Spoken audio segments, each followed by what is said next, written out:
He doesn't need to relive this nightmare, does he? I don't even know if it's planned. Do you really want to fucking relive this nightmare? Andrea, the bartender. Hi, I'm Itzella.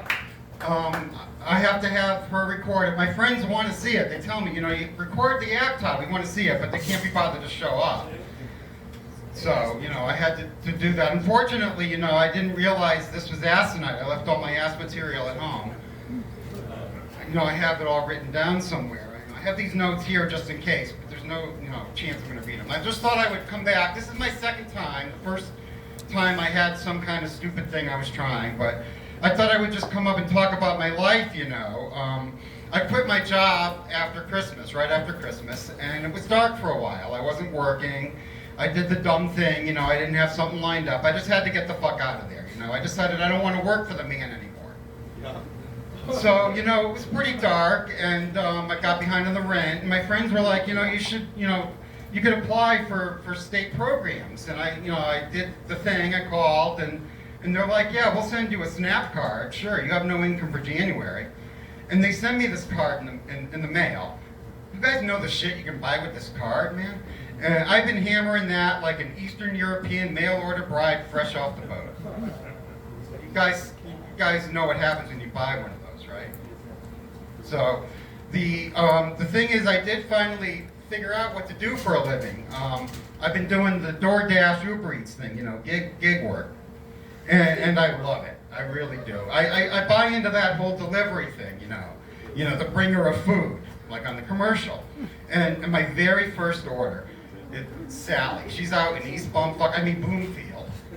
And it's Friday at lunchtime, and Sally has 3.5 hours to go until weekend, but she ain't gonna make it unless she gets 3 chicken strips and some waffle fries from Chick-fil-A. Now, I'm driving down I-384, and I've got this app that tells me, hey, you know, Sally in East Bumfuck, she really needs chicken strips, and she's willing to pay $8.50, and I'm a broke-ass motherfucker. So I go to Chick-fil-A, and I bring Sally her chicken strips. So, you know, that's the gig work. And I really do appreciate these people, and they're always so happy. They're like, thank you, and I'm like, no, thank you. You know, you get the ones like Bhavana, and she works at Cinnabon at the mall, 100 feet from a food court. But, you know, she's got this special diet, and the only thing in the world she can eat is the cranberry apple walnut salad from Panera Bread. So, there's no Panera Bread at the mall, so what does she do? She calls Uber Eats. And do you guys know what happens when you deliver Uber Eats to the mall? The navigation mistress, she brings you to the absolute opposite end of the mall. And you have, you know, I've been to the mall, but I don't remember where the Cinnabon is. And I go where navigation mistress tells me to go. And then I go in and I'm walking and I'm walking and I'm walking, and then I'm finally remembering where the Cinnabon is on the opposite end of the mall. And I finally get to Bhavana and her Panera Bread. And there's 4 people working there at the Cinnabon, and 3 of them are looking at Bhavana saying, this is your deal, we're not helping you. And she's the only one dealing with customers. And I am glaring at her, and finally I tell her, here's your Uber Eats. And poor Bhavana, I'm sure, got into trouble because she had to have Panera Bread. So, you know, these are the kind of people I appreciate. But there's this dance you have to do. You know, we're in the COVID era, right? And a lot of this is no contact. And the people, they want you to leave it at their door.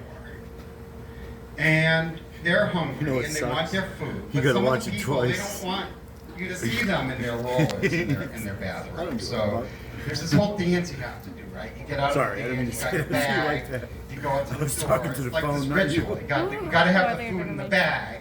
Not necessarily because it keeps it fresh, because you want the customer to think that you're keeping it, right? There's this whole ritual. can't give me and no I can more see them in there like, there's that motherfucker opening his bag.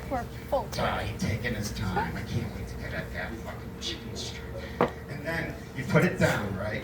And then this is the most important part of the ritual. You turn around and you have to walk back to your van like you are fucking Lot.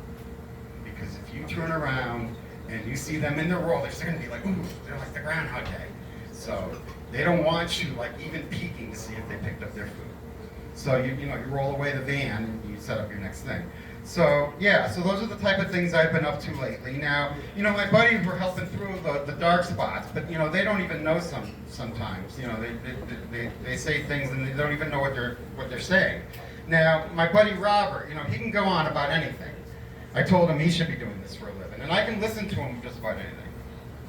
But one of the times he gets up there and he starts telling me about this this secret about Beethoven that was unknown for all these years. And I'm saying, Robert, what could possibly be known about Beethoven after all these years that we didn't know before? And he says, Todd, did you know that he was an unwashed virgin? So Robert starts going on about his music and comparing it to Mozart and all.